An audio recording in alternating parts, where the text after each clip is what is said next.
Welcome back. You are watching and listening to Breakfast with Ellie and Paul. Lots of you getting in touch this morning on lots of different topics, but we've certainly got you talking from the last newspaper review, that awful tragic story of the 28-year-old woman who was killed being mauled by a dog. She was out walking then. Lots of you getting in touch.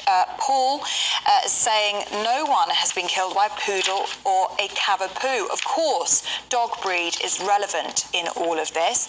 Another Paul's been in touch and said, my dog is my life, and yes, they need love and guidance, exactly like you'd give a son. My family is my dog. He's called Six.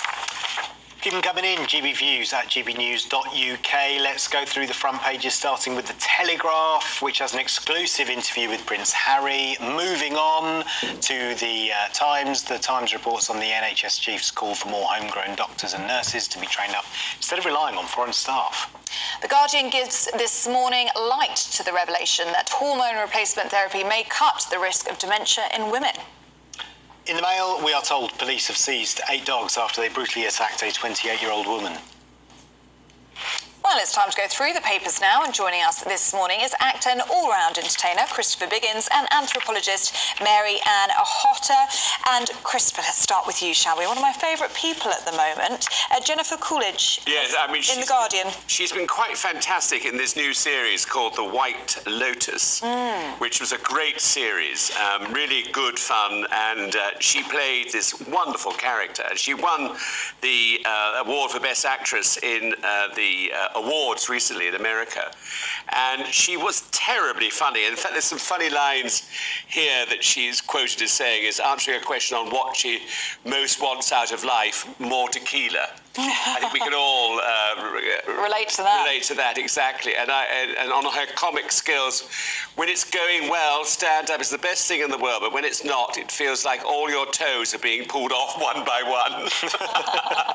She was fantastically funny, and a really marvellous performance in The White Lotus. I mean, it was fantastic. And she's 61 years old, and, you know, she's been going for a long time, doing small parts and what have you. You suddenly find out about these people when they, you know, you like a series they're in. And she's fantastic, and I think she'll go on now to do a lot of wonderful things. And it's nice that she's finally, like you say, getting the recognition. Yes. She's had a long career, but she is always that supporting actress. She's always got that much smaller role, but she has this ability, which you just picked up on there, at stealing a scene with her lines. So I'm really glad that she's getting that recognition. Marianne, let's go to you on something completely different, shall we? In the Mirror, National Pothole Day. Ah, yes. So this is a road safety champion, nicknamed Mr. Pothole. His real name is Mark Morrell. He says that motorists and cyclists ought to back tomorrow's National Pothole Day. I knew I'd forgotten something. Yeah, get it in your diaries, folks. Tomorrow is National Pothole Day. 60% of drivers surveyed say that roads are worse now than they were in the past. 21%, that's more than 1 in 5, cyclists have had serious pothole accidents or pothole-linked accidents since 2016. Now, this is a shocking statistic. I mean, Mr. Pothole is like a fun nickname. 425 cyclists have actually been killed or injured because of defective road surfaces. The Asphalt Industry Alliance, their vested interest is obviously giving you a clue in the title of the alliance, but they say that they reckon £12 billion of investment is needed to sort out the country's roads. 12 million or 12 billion? Billion. The Department of Transport have said, well, we are investing £5 billion from 2020 to 2025 in local highway maintenance. So depending on whose sums are right, either potholes are going to be getting worse between now and 2025, or £5 billion is enough to fill the gaps. But the problem is, when you just get a sort of highway team and they just literally fill in the hole, it degrades really quickly and you get a pothole back again. And so what Mark Morrell is saying, is that that's sort of, it's a short-term saving, but it's long-term waste of effort and resource. Actually, what you need to do is strip it and resurface the road properly, and then you've done it properly, and it'll last a good decade or what have you. Yeah, Rod Stewart pay did twice. his own, didn't he? He got it told off for doing it. Yeah, he got into trouble, didn't he? Yes, he did, because they said, no, you can't do that. But he was so fed up with driving down this road to his house, you know, and every time going down there got a punch or something. Yeah. That's expensive as well. Some of them are so big. Yeah. Do you find yourself driving? I sometimes try and drive round them. Absolutely. It's terribly dangerous. And if you are on a bike or a motorbike, you hit one of those Disaster. potholes, you could die. Yeah, the impact's easily. would be massive. Or a car losing control or trying to swerve the pothole, hitting you, or a pedestrian.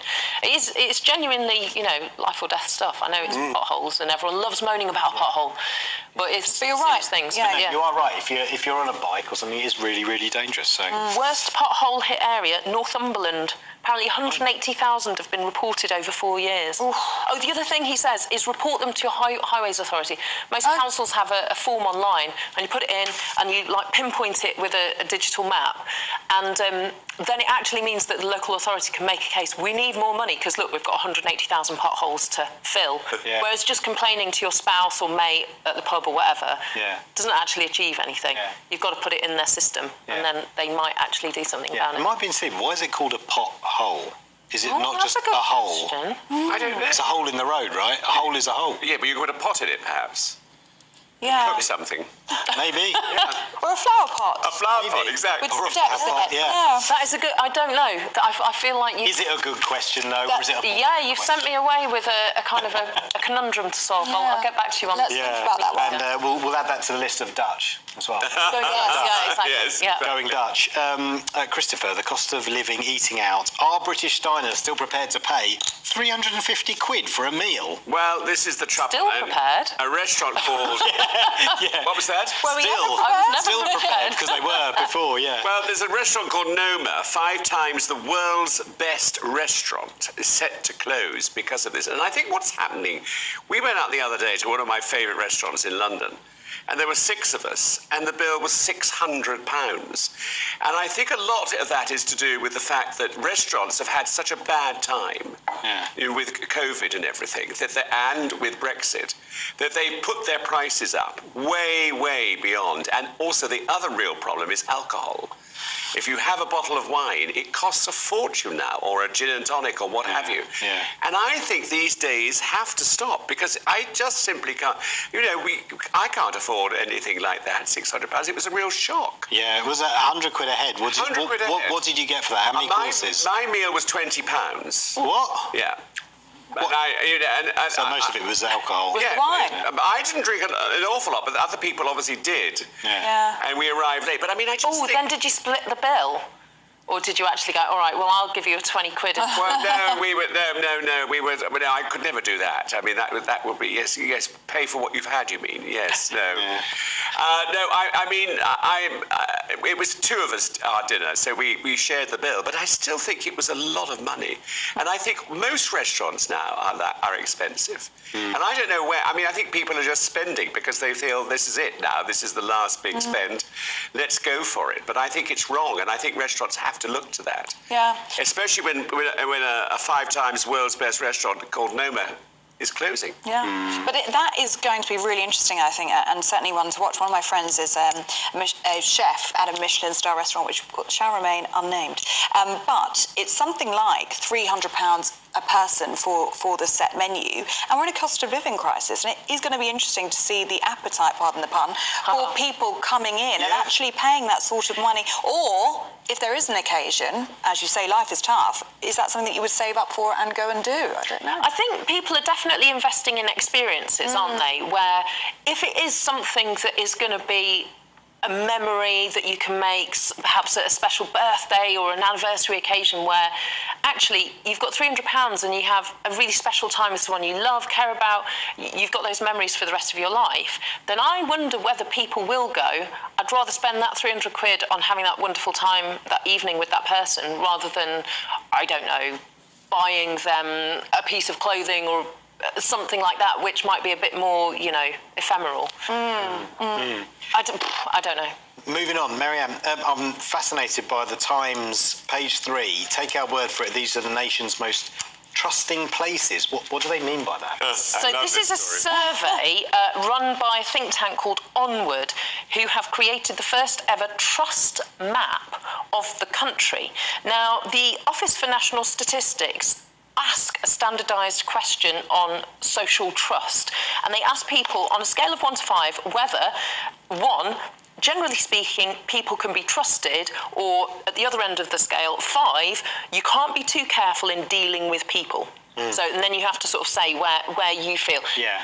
And the thing that this think tank have done differently is sort of boiled down the data and done a survey so that they can pinpoint people's sense of trust of the people, their neighbours, to actual neighbourhoods rather than much bigger regional variations. Okay. So, perhaps unsurprisingly, places that have low crime levels are more trusting. Right, yeah. Okay. But there is there's no north-south divide, for example. In the top 5, there's Bents Green and Mill Houses in Sheffield, which is quite a posh bit of Sheffield. It's where Jessica Ennis-Hill lives, for example. Henleys in Bristol, Gayton in Wirral, Appleton in Warrington, and the centre of London, City of London. Right. That's surprising. The West End, maybe. No, literally the City of London, like the city, right. around the Bank of England. Right. And Liverpool Street. Yeah. Wow. Okay. But so one of the things is urban density. So if it's really intensely built up, then people are less trusting. That might partly be because generally in those really inner city areas, you have fewer people who are there in the long term. You've got more people coming and going. People like in short-term lets, things like that, shared housing. Yeah. But in the good places, it's also perceptions of antisocial behaviour. So if you think that people are all right around here, then you start to behave in ways that promote that pro-social behaviours. So things like you're happy to leave your dog outside a shop because you don't think it's going to get nicked. Yeah. And that gives people a sense of trust within their community. So it becomes a positive cycle.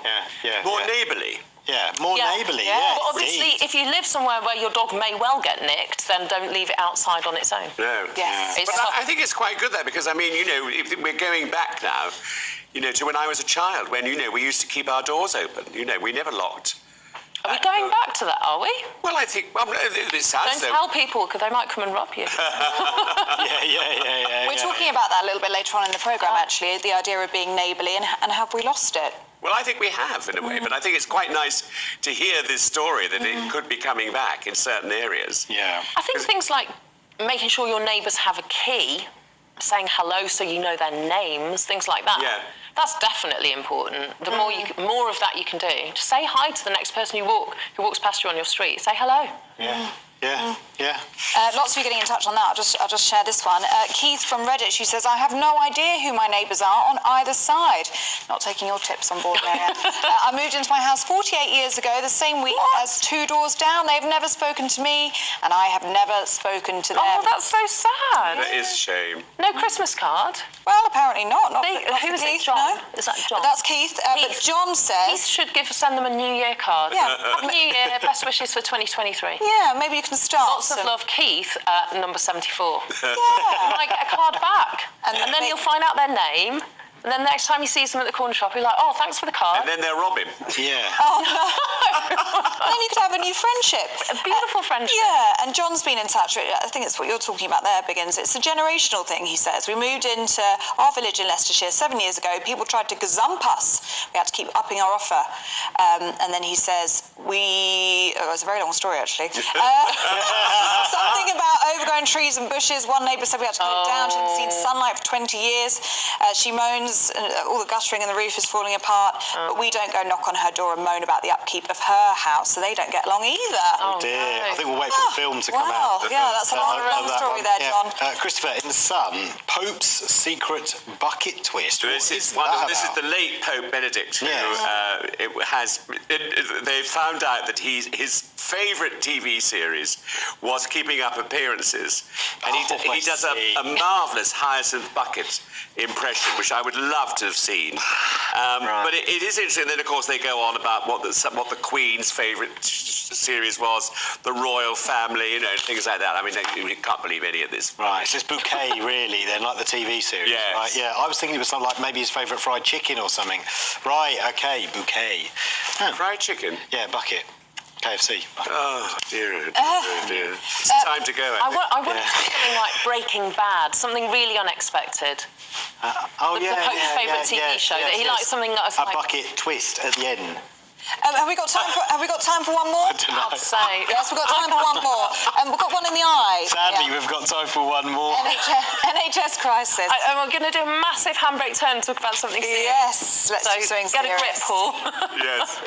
So this is Wes Streeting, the Shadow. I was struggling today. Shadow Health Secretary. He says often the NHS is, quote, driven by provider interest and producer interest, not by patient interest. So you might have followed this story. He's been getting the backs up of doctors and nurses and the BMA, the British Medical Association, the Doctors' Union, over the past few weeks and months, because he's been challenging them really strongly on things like waiting lists, on things like GP surgeries who run a policy of everybody has to phone up at 8 a.m. to try and get an appointment. It becomes a lottery and you're 40th on the phone call queue, waiting on the phone while you're trying to get the kids to school or get to work or what have you. It's like a really unsustainably stupid system.